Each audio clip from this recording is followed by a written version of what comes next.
pelvic tilt, aka Donald Duck butt, and that P showed in the posture screen. Okay, so what we're going to do some pelvic tucks. So I'm just going to have you just bring your arm up. Okay, P, I want you to go ahead and arch your back. There you go. And then by one vertebrae at a time, I want you to push that down into the floor. Good, thus activating the core. All right, so we're going to arch.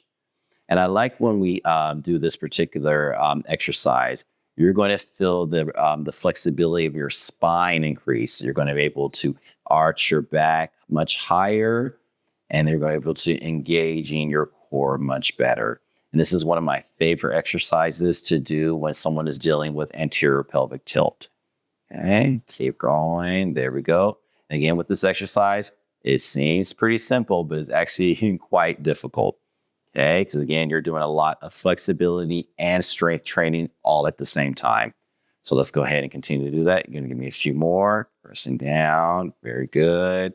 All right, give me 2 more. Looking very good. And see how much higher P is coming up off the ground. And last one. Up, up, up, up. And exhale. Perfect.